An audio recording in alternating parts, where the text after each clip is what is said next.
Hi, this is Dr. Diane Gayhart, and today we're going to talk about why bother meditating.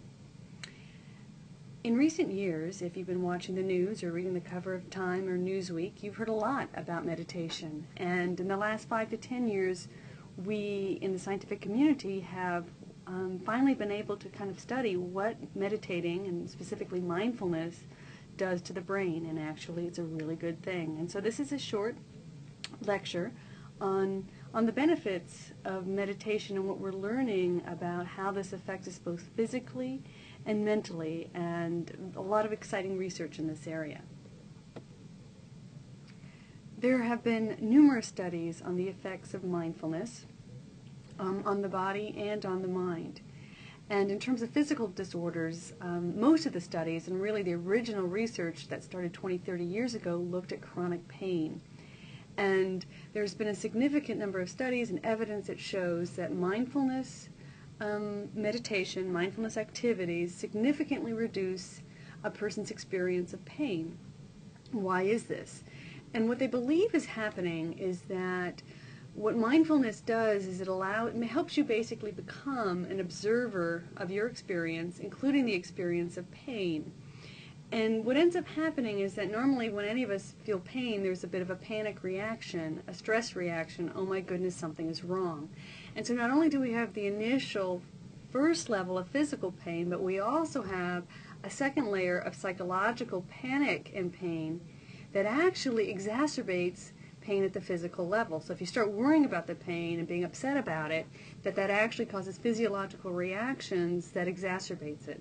So chronic pain, back pain, headaches, fibromyalgia, those types of things, mindfulness meditation can significantly reduce both the psychological stress around being in chronic pain as well as the physiological sensations of pain. So that's very exciting, since chronic pain is a significant health issue for many, many people. They've also used mindfulness in working with psoriasis, skin disorders, cancer and cancer treatment. There's a lot of research that's showing that regular mindfulness practice significantly increases the immune system functioning, and as well as alleviating any stress, a lot of the symptoms with stress-related disorders, because mindfulness helps reduce stress. In terms of psychological disorders, again, there's been many different studies showing that mindfulness and meditation, mindfulness being a form of meditation, can significantly help with psychological disorders, including depression, and most significantly, depression relapse. What we find is that people who are treated successfully for depression, over 50% of them will end up relapsing, having another depressive episode within 12 months of successful treatment of depression. And so one of the most exciting things about mindfulness is that when clients learn to use mindfulness in conjunction with managing depression, that their ability to prevent relapse was significantly higher. So rather than a 50% relapse rate, which was standard, they were reducing that by 60 to 70%. So a lot fewer clients were actually having relapses who learned to practice mindfulness. And again, what's happening there is mindfulness, because it creates this kind of observing your mental process, people are able to actually catch themselves thinking depressed, getting depressed much sooner, so that they're able to prevent depression from returning, because they have a much clearer sense of what's going on and able to observe and watch their thoughts and watch the depressive thoughts start trickling back in, and so they can take corrective action much, much sooner. Also with bipolar disorder, anxiety disorder, eating disorders, mindfulness has also been used quite a bit. Prevent substance abuse and addictive disorders. Again, managing cravings of any type, mindfulness has been found to be an exciting new way to deal with these types of problems. Also, attention deficit disorders, both in adults and children. And here there's a lot of research looking at how mindfulness affects actual brain structure, which we'll be talking about in just a minute, and how that clearly relates to the physiological issues with ADHD. So a lot of very promising research in terms of finding ways to treat ADHD without medication, which is especially important when working with young children. also in terms of improving relationship functioning, as well as increasing self-esteem and self-compassion. So a lot of very promising, exciting research in terms of what mindfulness medication can do both at a physical as well as psychological level. Now, when you look at what the research is saying about mindfulness, it's almost like it's too good to be true. It's like this miracle drug. Is there any way that anything can really be working that well? And it is almost hard to believe, actually, because there's not quite anything equal to it in the literature, maybe outside of antidepressants, which have their whole slew of side effects, which mindfulness does not. Medications aside, I think there are few techniques or interventions in the field of mental health that compare with the effectiveness of mindfulness. And in fact, arguably, mindfulness, because of its impact on even physical disorders, might be one of the most promising interventions out there. So what's going on? What could possibly explain all of this? And what they are finding now that we have the technology to kind of measure more closely what's going on in the brain, we're realizing or beginning to understand that mindfulness and meditation in general is actually shifting brain patterns and actually quite literally rewiring the brain. And we used to think that the brain was a very static entity, that once it was wired, once you're born with your certain set of neurons, you always have those neurons, they stay in the same place, they don't move around, and that's just kind of what you're given. And we've come to learn that actually the brain is what we call plastic. You may have heard the theory of neuroplasticity, and what that means is that the neurons can actually move around and shift around. That actually shifts the structuring. And what we're learning is that neurons that fire together wire together. You may have heard that little saying. And what that means is the more you use your brain in whatever type of repetitive pattern you have, that is going to shift, and the brain will kind of reconnect its neurons to build thicker neural networks and neural pathways between whatever parts of the brain you use the most. So you can think about this, it's very similar to building a muscle. When you use the same muscle over and over again, your body strengthens that muscle. It gets larger. It gets stronger. Well, there are no muscles in your brain, but you have neurons. And when you, whatever pathways you continually use, whatever neural pathways you use the most, for example, if you do a lot of arithmetic by hand, you are going to strengthen those parts. Your brain will wire so that there are more neurons and a thicker density around the parts of your brain that are doing math, or doing language skills, or playing music, or doing sports. And what we're finding is what mindfulness does is that it is kind of working in this idea of neuroplasticity. And what's happening though is that it's increasing left prefrontal cortex activation.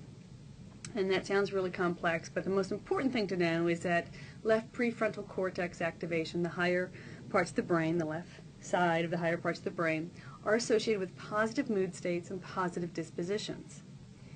And what we think is going on is that as the brain develops more neural pathways to this left prefrontal cortex, and as the brain patterns shift to include more left prefrontal cortex activation, that we're increasing our ability to regulate our moods, and especially learning how to deactivate the stress response. And so basically you begin to have, I think in simplistic terms, is to say that you have more control over your stress and your reactivity to stressful events. So let's go one layer deeper here in the brain to get a sense of what's going on. So basically, in our brains, in the middle parts of the brain, we have a region that's called the limbic system. And it's an older, more primitive part of the brain, a part that we share with most other mammals.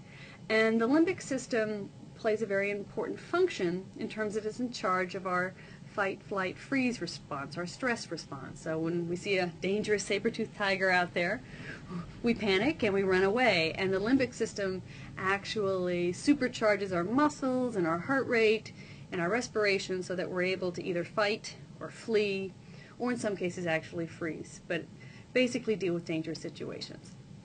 And there's a part of this limbic system called the amygdala that we've recently learned a lot more about. And basically what the amygdala's job is is that it's constantly scanning the environment for anything dangerous out there. So fast-moving objects are often there, fire, anything unusual and unexpected is definitely on the amygdala's radar system. Now the thing about the amygdala is that it actually, when it senses danger in the environment, it sends off a chain reaction of neurochemistry that basically gets us to run, to fight, or to freeze, but to take action and deal with danger. And what's actually, it is so fast that basically your body has responded to the identified stressor out there before the mind has consciously registered that something's out there, before you're consciously aware, oh my goodness, there's a bear, a saber-toothed tiger, a car coming at me. So the body physiologically responds to stress before the mind's even consciously aware. Now once the mind recognizes it, sometimes we realize a false alarm has gone off and we're like, oh, that was just a shadow, it wasn't actually a person. We've all had that. We kind of calm ourselves down, and if you had that type of false alarm, sometimes it's harder to shut that reaction off more than other times. But this is basically the stress response, and the only possibility we have for overriding the amygdala kind of getting triggered and the stress response, going off, is the higher parts of the brain. The prefrontal cortex is the only part of the brain that can shut down that limbic system, the amygdala stress response. And this becomes very important to understand in terms of stress management. Interrupting emotional activity. So what we're finding is that the prefrontal cortex is the only mechanism for shutting down the amygdala, for shutting down the stress response. And what we're finding is that people who have this prefrontal left-sided activation are much better able to regulate and control their emotional reactivity, basically the stress response to the amygdala. So basically the more neural connections you have between your prefrontal cortex and your limbic system, and where the amygdala is, where the stress response system is, the more neural connections you have there, the quicker and easier it is for you to turn off your stress response. And basically what mindfulness is doing, it is thickening the neural pathways between the higher centers of your brain and the lower centers of your brain, the more primitive parts of your brain that are dealing with environmental stressors, and getting you to shut down that response at will. And so it's basically, you're conditioning yourself to be able to shut down emotional reactivity when you so desire. So translating all this, the bad news is that mindfulness is not going to most likely stop you from being emotionally upset with life and people in your life and the stressors in your life.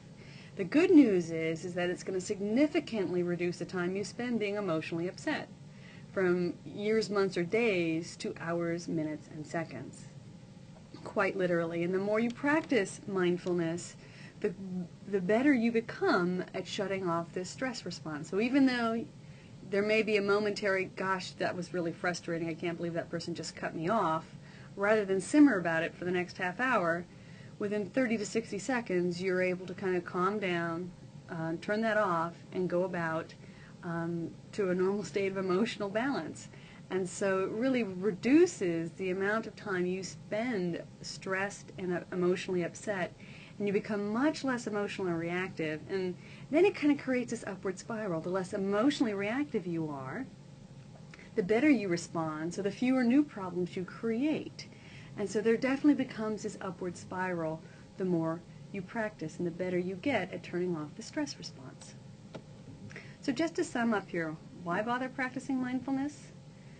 As we saw, there's a significant increase in research that it improves numerous physical as well as emotional, psychological problems.